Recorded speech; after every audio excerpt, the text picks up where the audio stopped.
informasi dan inspirasi. Pendengar RRI dimanapun Anda berada, wawancara kita pertama ini terkait dengan Jasara Harja Perwakilan ND berikan jaminan perlindungan angkutan umum bagi korban tenggelamnya KLM Tiana Lifeboat. Dan mendengar ya, di Sabtu 21 Januari 2023 lalu kita mendapatkan informasi tentang tenggelamnya KLM Tiana Lifeboat di perairan Batu 3, Kecamatan Komodo, Kabupaten Manggarai Barat. Dan para penumpang KLM Tiana Lifeboat ini diberikan jaminan perlindungan angkutan umum. Nah, seperti apa informasi selengkapnya ini pendengar? Kita akan mengupdate-nya bersama dengan Kepala PT Jasara Harja Perwakilan ND, Bapak Priyatmojo. RRI, Radio Tangga Bencana, COVID-19. Selamat pagi Pak Priyatmojo, salam sehat. Selamat pagi Bu Femi, salam sehat untuk kita semua. Baik, Pak Priyatmojo, ini sebelum kita ke wawancara kita menyampaikan prihatin juga nih ya atas korban tenggelamnya kapal KLM Tiana kemarin nih di Manggarai Barat. Ya, Baik. Kita turut atas musibah yang menimpa keluarga korban KLM Tiana di Labuan Bajo. Oke, baik. Pak Priyatmojo, ini terkait dengan Jasara Harja akan memberikan jaminan kepada para korban tenggelamnya kapal tersebut. Apakah ini untuk semua penumpang, wisatawan, dan juga para krunya, ataukah hanya kepada korban saja nih yang dirawat di rumah sakit ataupun yang mengalami luka-luka? Iya, pada dasarnya itu kami Jasara Harja adalah asuransi sosial, asuransi yang dibentuk oleh pemerintah untuk melindungi masyarakat pengguna kendaraan ataupun alat angkutan umum, di mana kita memberikan perlindungan dasar kepada seluruh penumpang alat angkutan umum atau kendaraan pribadi yang mengalami musibah kecelakaan lalu lintas ataupun kecelakaan penumpang. Nah, sesuai dengan kejadian KLM Tiana yang terjadi pada tanggal 21 Januari 2023, semua korban, dalam hal ini semua yang terangkut di dalam KLM Tiana yang sesuai dengan daftar manifest, sesuai dengan izin dari instansi terkait yang melakukan perjalanan, kami jamin apabila di dalam perjalanan mengalami musibah kecelakaan lalu lintas ataupun kecelakaan lalu lintas laut. Dan seperti yang kita ketahui, korban akibat tenggelamnya KLM Tiana yang dirawat di Rumah Sakit Siloam ada 5 korban. Jadi 5 korban tersebut yang sudah kita berikan surat jaminan pada tanggal 21 Januari. Kita sudah terbitkan jaminan. Jadi si keluarga korban ataupun korban tersebut sudah tidak mengeluarkan biaya lagi selama dirawat di rumah sakit dengan batasan maksimal 20 juta itu. Oke, berarti ini masing-masing orang dari 5 orang ini mendapatkan klaim 20 juta rupiah nih untuk biaya perawatan maksimalnya ya Pak ya? Ya, betul sekali. Jadi kelima korban tersebut 2 dari warga negara asing, kemudian 3 dari warga negara Indonesia, sudah kita berikan jaminan ketika korban tersebut masuk ke dalam Rumah Sakit Siloam. Kebetulan kami sudah kerjasama dengan Rumah Sakit Siloam, jadi penanganannya lebih cepat dan lebih terarah. Oke, berarti ini dari mana nih awalnya? Misalnya kan maksimalnya 20 juta, minimalnya ini seperti apa nih Pak nominalnya? Ya, jadi kami asuransi Jasara Harja memberikan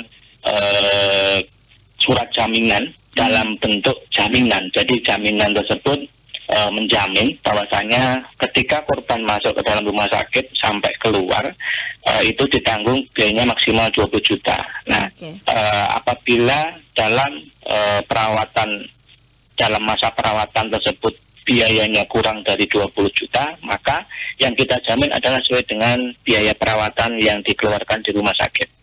Selebihnya apabila korban tersebut lebih dari 20 juta biaya perawatannya, maka pihak dari keluarga atau dari asuransi lain yang akan menanggung apabila keluarga mempunyai atau korban mempunyai asuransi yang lain, Ibu.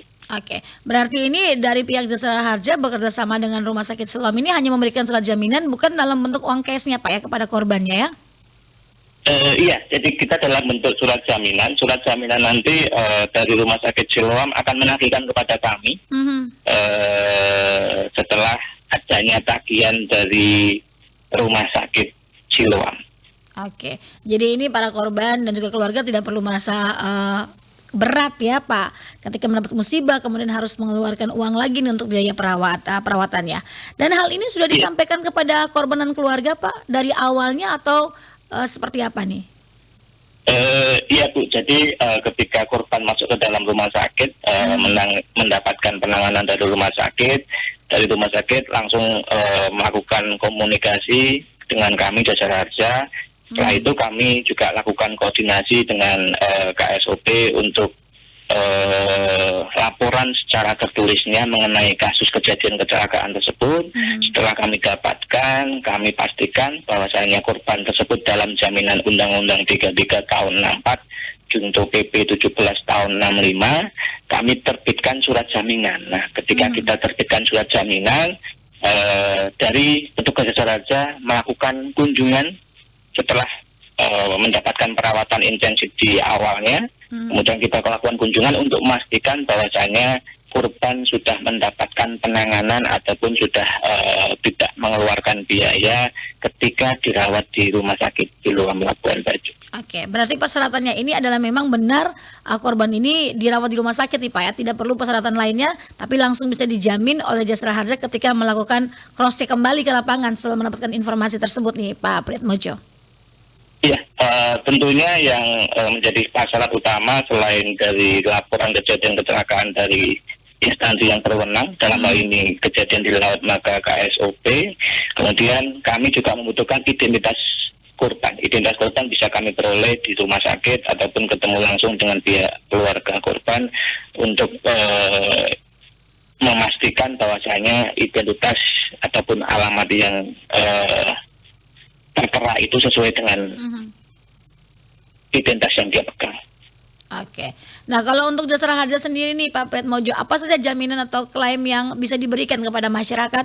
Tadi disampaikan juga untuk pengguna di darat, laut maupun udara nih Pak.